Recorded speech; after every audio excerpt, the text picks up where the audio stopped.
대부분의 사람들이 젊었을 때는 친구가 인생에서 중요한 부분을 차지했고, 일을 하지 않을 때는 친구 만나는 시간이 대부분을 차지했을 정도로 친구의 존재가 중요했을 것입니다.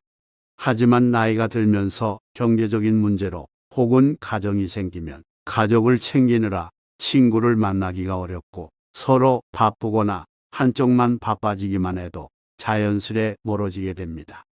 아무리 친했던 친구라도 연락하기 귀찮아지고, 친구를 만난다 해도 대단히 즐거운 일이 있을 것 같지도 않아서 굳이 친구를 만나려고 하지 않는 분들도 많습니다. 어렸을 때, 젊었을 때는 친했던 친구라도 중장년이 되고 나서부터는 만나면 뭔가 불편함, 어색함, 지루함이 느껴지는 상대일수록 급속하게 멀어지다가 자연스레 관계가 끊기게 되는 경우 또한 많습니다. 그러다 보면 내 주위에 점점 친구가 사라지고 가족들과 지내는 시간 혹은 혼자 있는 시간이 많아지게 됩니다. 하지만 이렇게 나이가 들수록 주변에 친구가 없어지는 것은 당연한 것입니다. 세월이 흐르면서 주변에 사람들이 없어져 가는 것이 자연의 이치인 것이죠. 이렇게 주변 친구가 없어진다고 해서 내가 문제가 있는 건가라고 생각하실 필요는 전혀 없습니다. 자연스러운 현상입니다. 그냥 순리대로 흘러가게 두는 것이 좋습니다. 이렇게 나이 들어갈수록 주변 지인들이 점점 사라지게 되는데, 사실 이것은 친구가 사라지는 것이 아니고 친구가 별로 필요가 없어지는 것입니다. 가정이 있는 경우 배우자나 자식, 손주들이면 충분하다고 느끼거나, 결국엔 혼자인 것에 능숙하게 되면 친구랑 만나기보다는 가족과의 시간 혹은 자기만의 시간을 즐기게 되는 것입니다. 어차피 친구를 만나면 주로 자식 자랑, 돈 얘기, 뒷담화와 같은 별로 듣고 싶지도 말하고 싶지도 않은 주제로 얘기를 하게 되는 경우가 많습니다. 이런 부정적이고 듣기 싫은 얘기만 하다가 나중에 친구와 헤어질 때 왠지 기분 나쁘고 시간을 낭비한 것 같은 느낌이 들게 되는 것입니다. 뿐만 아니라 욕심 많은 사람, 질투하는 사람, 잘난 척하는 사람이 주변 지인들 중 대부분일 것이고, 배려해주고 존중해주는 친구는 많아야 한두 명 정도도 되지 않을 것입니다. 노인이 되어 노인정에 가더라도 똑같습니다. 늙어지면 인간은 점점 어른이 되는 게 아니라 정점을 찍고 나면 다시 애가 됩니다. 노인정에 가면 자랑과 싸움만 남는 게 현실입니다. 이런 이유들로 굳이 내 시간 써가면서 친구를 만나느니 차라리 혼자 즐길 수 있는 무언가를 찾게 되는 것입니다. 이렇게 친구들과 멀리한다 해도 어차피 자리는 가족이 지켜줍니다. 어렸을 때는 친구들이 보물이지만 나이가 먹을수록 가족이 보물이 되는 것입니다. 아무리 진정한 친구가 있다 해도 절대 친구가 가족만큼 여러분을 생각해 주지는 않습니다. 친구로서의 역할이 있고 가족으로서의 역할이 있는 것입니다. 친구는 절대 가족이 아닙니다. 가정이 있음에도 친구들과의 의리를 생각해서 모임에 절대 빠지지 않고 참석하는 경우나, 친구들과의 술 약속을 자주 나가게 되면 나중에 후회하는 경우가 많습니다. 친구의 경조사에는 참석하되 평소에는 가족과 많은 시간을 보내는 것이 좋습니다. 이것은 모든 친구를 다 없애라는 말이 아닙니다. 늙어서도 친구가 필요할 때는 있을 수 있습니다.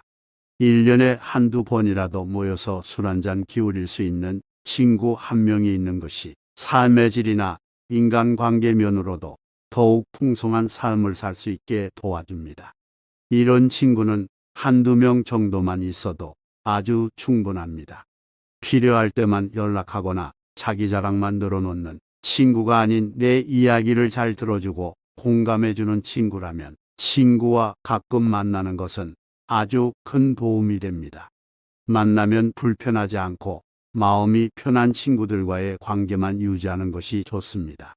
듣기 싫은 말을 자꾸 하거나 만나면 왠지 모르게 불편한 친구들은 자연스레 멀리해야 합니다. 이렇게 점점 나와 맞지 않는 친구와는 멀어지는 연습을 차차 해나가는 것이 좋습니다. 그렇다면 왜 어렸을 때는 그렇게 친했던 친구가 나이가 들어갈수록 점점 멀어지게 될까요? 여기에는 세 가지의 이유가 있습니다. 첫 번째는 가치관의 차이입니다. 친구와 얘기를 하다 보면 나와 맞지 않는 생각을 하는 것을 느낄 때가 종종 있을 것입니다. 특히나 나이가 들수록 오랜 세월 살면서 저마다의 가치관이 생기는데 유식한 사람이든 무식한 사람이든 가치관이 무척 뚜렷하게 형성되어 있습니다. 그런 가운데 모임이나 술자리에서 의견 충돌이 생기게 되고 그런 게 반복되어 가는 과정에서 친구가 조금씩 싫어지며 거리를 두게 되는 것입니다. 이렇게 가치관의 차이가 있어 거리를 두게 되는 친구들이 조금씩 늘어가면 결국엔 나와 뜻이 맞는 사람이 거의 없다는 것을 깨닫게 됩니다. 그러다 보니 점점 친구를 만나는 횟수가 줄어들게 되는 경우가 많습니다. 사람은 늙으면 성격 못 고친다 늙으면 말이 많아진다라는 말이 있듯이 이미 오랜 세월 배제되어 온 서로의 가치관이 충돌하게 되고 상대가 자기의 주장을 너무 과하게 하게 되면 굳이 내 주장을 해봐야 싸움만 나기 때문에 억지로 친구의 말을 들어줘야 하는 상황이 생기게 됩니다. 이런 식의 만남을 반복해봐야 내 의견을 자제하느라 속만 답답할 뿐이기에 모임이나 만남에 별로 아쉬워지지 않는 그런 상태가 되는 것입니다. 즉, 혼자가 편한 상태가 되는 것이죠. 사실 나이를 먹다 보면 친구로 지낸 기간보다 가치관이 잘 맞는지를 더 중요시하게 됩니다. 오래된 친구라고 기간 자체에 엄청난 의미를 부여하지 않고 친구 된 지 얼마 안 됐다고 가벼운 인간관계라고 생각하지 않는 것이 좋습니다. 이렇듯 알게 된 기간보다는 나와 가치관이 맞는 사람인지 갈등이 있어도 대화로 잘 풀어나갈 수 있는지 판단하는 것이 중요합니다. 이렇게 보면 나이 들어서 사귀는 사람이 오히려 더 잘 맞을 수도 있습니다. 현재 환경에서 만난 사람이 비슷한 가치관을 가질 확률이 크기 때문입니다. 하지만 이렇게 오래 알던 친구의 가치관이 달라졌다고 해서 상대를 욕할 필요도 전혀 없습니다. 누구나 나이가 들어갈수록 자기만의 가치관이 생기기 마련이고 누가 맞다, 틀리다를 말하는 것은 없는 것입니다. 그저 다른 것일 뿐이고 다르기 때문에 멀어지는 것 또한 자연스럽게 받아들여야 합니다. 멀어지는 인연에 두려워할 필요가 없습니다. 또한 성숙함의 정도에 따라 멀어질 수도 있습니다. 나는 이만큼 성장했는데 가끔 친구가 말하는 것을 들어보면 왜 이렇게 미성숙하게 행동할까라는 생각이 드는 경우가 있을 것입니다. 특히나 나이를 먹고도 다른 사람을 시샘하고 시기 질투하면서 뒤에서 험담하는 것을 보면 상대가 취해 보일 수 있습니다. 또한 자기가 불행하다고 남까지 자기 수준으로 불행해지기를 바라는 모습들을 보면 나이 값을 참 못한다는 생각이 들기도 합니다. 이런 사람과 관계를 끊고즘에는 망설임이 없어야 합니다. 친구와 멀어지는 두 번째 이유는 생활 환경의 변화입니다. 세월이 흐른 만큼 각자가 사는 환경이 크게 달라집니다. 나이가 들어갈수록 자식이 있는 친구와 자식이 없는 친구, 성공한 친구와 가난한 친구, 수도권에 사는 친구와 지방에 사는 친구로 나뉘는 등 생활 환경이 점점 변화하게 됩니다. 결혼한 친구들은 결혼 생활에 대한 관심이 많을 테니 그와 관련한 얘기를 하고 싶은데 만약에 결혼하지 않은 친구를 만나게 되면 할 얘기가 줄어들고 오히려 아직 결혼을 못한 친구의 눈치를 보게 되는 경우가 있습니다. 성공한 사람도 마찬가지로 가난한 친구를 만났을 때 괜히 상처가 되지 않을까 눈치를 보게 되고 서로가 가지고 있는 직들도 다를 것이기 때문에 대화하기가 쉽지 않게 됩니다. 이렇듯 공통된 관심사가 달라지면 어렸을 때와는 다르게 대화할 거리가 많이 줄어들게 됩니다. 그리고 사는 곳이 서로 멀게 되면 자연스럽게 몸이 멀어지고 몸이 멀어지면 마음도 멀어지게 됩니다. 뿐만 아니라 만약 나는 이제 건강을 생각해 술을 끊고 등산이나 자전거 등 취미 생활을 하는데 친구는 운동도 안 하고 술만 마시자고 하게 되면 자연스럽게 관계가 멀어지게 되는 것입니다. 이렇듯 가정의 유무 경제적 차이 사는 위치 각자 가지고 있는 취미 등이 다르면 관계가 오래가지 않게 됩니다. 세상이 변하면 친구의 개념도 변하게 됩니다. 내가 좋아하는 하는 것을 하면서 그곳에서 만난 사람들과 관심 있는 부분의 정보와 관심사를 나누며 하루하루를 보내는 일이 더욱 값진 것입니다. 이 모든 것은 자연스럽게 받아들이는 것이 좋습니다. 세 번째는 시간과 돈입니다. 일을 하고 아이들을 돌보고 내가 좋아하는 것들을 하면서 사는데도 시간이 빠듯합니다.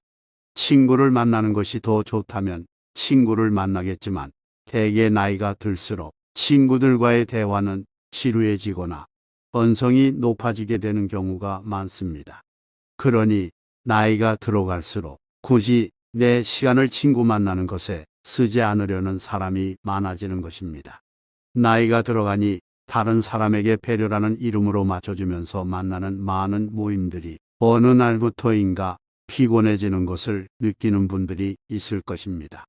이런 만남을 하나 둘 자르고 시간을 나를 위해 쓰는 것이 더 행복해지는 방법입니다. 돈의 경우에도 마찬가지입니다. 특히나 남성의 경우 친구와 만나면 보통 술을 마시게 되는데 여기에 들어가는 돈이 결코 작지 않습니다. 술 마시는데 들어가는 비용을 온전히 나와 내 가족을 위해 쓰는 것이 더 좋다고 느껴지게 되는 것입니다. 나이가 들어갈수록 또한 삶이 무한하지 않다고 느끼기 때문에 나에게 주어진 돈과 시간을 잘 아껴서 사용하게 됩니다. 이 소중한 자원들을 별로 즐겁지 않은 친구들과의 만남을 위해 쓰려고 하지 않게 되는 것입니다.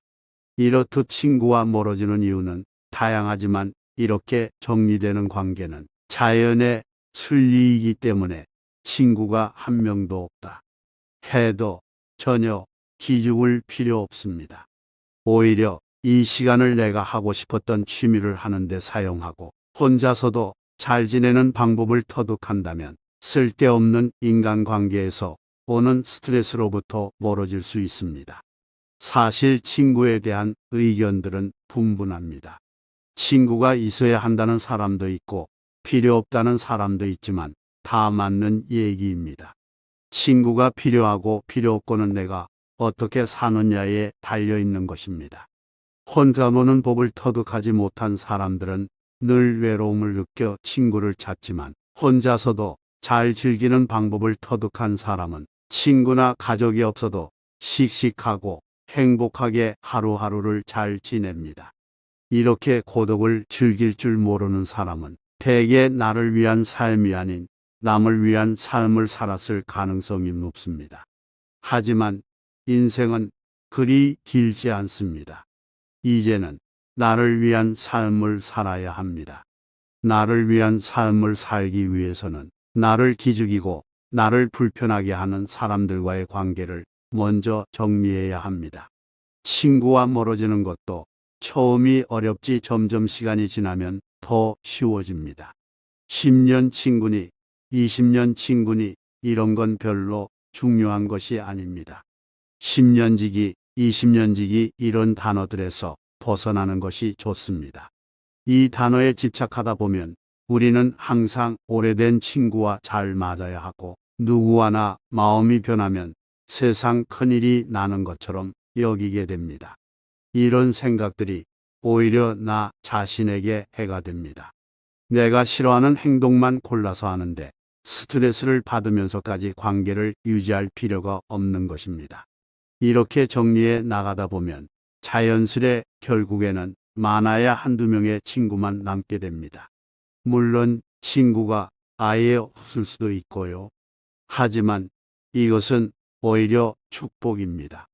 좀 더 나다운 삶을 살 수 있는 기회입니다. 친구가 있고 없고는 중요한 것이 아닌입니다. 주변에 휘둘리지 않고 소신껏 인생을 살아가는 것이 좋은 방향입니다. 인연 따라 만났다 헤어지는 것이 바로 친구입니다. 우리는 친구가 없이도 행복하게 사는 법을 배워야 합니다. 친구 없이도 소소한 일상에서 행복을 느끼며 열심히 살아가는 것이 중요합니다. 그렇다면 이렇게 나이 들어도 혼자 잘 사는 사람들은 어떤 공통점이 있을까요? 첫째로, 이들은 남의 눈치를 보지 않습니다. 일단 여기서 가장 중요한 마음가짐은 내가 혼자가 되었을 때 남이 나를 문제 있는 사람이라고 여기면 어떡하지와 같은 걱정을 하지 않는 것입니다. 대개 혼자인 사람들 중에 이렇게 남의 시선을 의식해 억지로라도 친구를 만드는 사람이 있습니다. 하지만 이렇게 남을 의식하게 되면 마음에도 맞지 않고 만나면 불편한데도 사람을 만나게 되고 그런 관계에서 오는 스트레스에서도 벗어날 수 없게 됩니다. 사실 남은 그렇게까지 나에게 관심을 갖지 않습니다. 혼자 지낸다고 해서 당신을 문제 있는 사람이라고 여기지도 않습니다. 그러니 괜한 걱정에서 벗어나 남의 눈치 보지 말고 내 인생을 살아가야 합니다. 두 번째는 고민을 오래 하지 않는 것입니다. 혼자서도 잘 사는 사람들은 대개 고민을 오래 하는 것이 별로 좋지 않아서 고민을 짧게만 합니다. 예를 들어 안 맞다 싶은 관계를 단칼에 끊어내거나 내가 하고 싶은 취미가 생기면 바로 시작하는 것입니다. 우리가 하는 걱정의 대부분은 실제로 일어나지 않습니다. 내가 이런 행동을 했을 때 나를 안 좋게 생각하면 어떡하지? 내가 이 취미를 시작했을 때 다치면 어떡하지와 같은 두려움을 가진다면 아무것도 시작하지 못하게 대하지만 혼자서도 잘 사는 사람들은 고민을 짧게 하고 바로 실행으로 옮깁니다. 마지막으로 혼자서도 잘 지내는 사람들은 인생에서 해야 할 것들이 넘쳐난다고 생각합니다. 이렇게 생각하니 친구가 없어도 하루하루 바쁘게 그리고 재미있게 사는 것입니다. 나이가 들어도 재미있게 삶을 사는 사람들은 할 게 너무나도 많다고 합니다. 예전에는 일과 가정을 챙기느라 하고 싶은 게 있어도 뒤로 미뤘다면 나이가 들수록 시간이 여유로워지기 때문에 못했던 것들을 하나하나 해보는 것입니다. 이렇게 하나씩만 해봐도 외로울 틈이 없습니다. 무언가를 배우면서 거기서 또 다양한 사람들과 얘기를 나눌 수도 있고 남은 인생을 설렘으로 살 수 있게 되는 것입니다. 이렇게 혼자만의 시간을 즐길 줄 아는 즉 고독을 즐기는 사람들이 인생을 행복하게 살 수 있습니다. 자존감도 높아지고 끌려다니는 인생이 아닌 주체적인 인생을 살아나갈 수 있습니다. 우리는 혼자여서 외로워하는 것이 아니라 혼자인 것에 감사해야 합니다. 산책을 하다 집 주변의 작은 공원에서 풀벌레의 소리가 들릴 때면 내 청력이 좋음에 감사하고 빛나는 햇살이 내 얼굴을 비출 때면 따스한 햇살을 느낄 수 있음에 감사하는 것입니다. 이 외에도 하루를 살다 보면 감사할 일이 참으로 많습니다. 맛있는 음식을 차려 먹을 수 있음에 감사하고 TV를 보고 한바탕 웃을 수 있음에 감사해야 합니다. 이렇게 감사하는 마음은 놀라운 효과가 있습니다. 감사하는 마음을 갖는 습관은 스트레스를 줄여주고 우울증 부정적인 감정에서 빨리 벗어나게끔 도와줍니다. 감사하는 마음을 습관으로 만들면 잠도 더 잘 오고 피로감이 낮아지면 물론 심장질환의 위험이 줄어든다는 연구 결과도 있습니다. 이렇게 감사하는 습관을 만드는 방법들이 있습니다. 첫째는 작은 것에서 감사함을 느끼는 것입니다. 감사하는 마음은 전혀 아낄 필요가 없습니다. 오늘 날씨가 화창한 것에 감사하고 내가 생각했던 것보다 음식이 맛있게 된 것에 감사해 하는 등의 사소한 것들에 감사하는 일들을 찾으면 좋습니다. 두 번째는 명상을 하는 것입니다. 가만히 앉아 눈을 감고 오늘 있었던 일 중에서 감사할 만한 일세 가지 정도를 생각해 보는 것입니다. 이때 주의해야 할 것은 감사한 일을 떠올림과 동시에 그것을 감사했을 때 느껴지는 감정을 오롯이 느끼는 것입니다. 이렇게 직접적으로 시간을 내서 명상을 하게 되면 더더욱 감사의 효과가 극대화됩니다. 마지막으로 감사 일기를 쓰는 것입니다. 일기를 쓴다고 해서 거창하게 길게 쓸 필요는 없습니다. 오늘 하루 중 감사했던 것들 두세 가지 정도만 그냥 종이에 쓰는 것입니다. 핸드폰에 있는 메모장에 써도 좋습니다. 이렇듯 감사와 함께하는 삶을 살 수 있다면 삶의 질이 훨씬 올라갈 것입니다. 이것들을 아직 안 해보신 분들은 꼭 하루만이라도 해보셨으면 좋겠습니다. 오늘은 나이를 먹어도 친구가 필요 없는 이유에 대해 이야기를 드렸습니다. 이 영상을 보시는 모든 분들이 위로를 받고 행복으로 가는 길을 찾으시기를 소망합니다. 구독과 좋아요 감사합니다.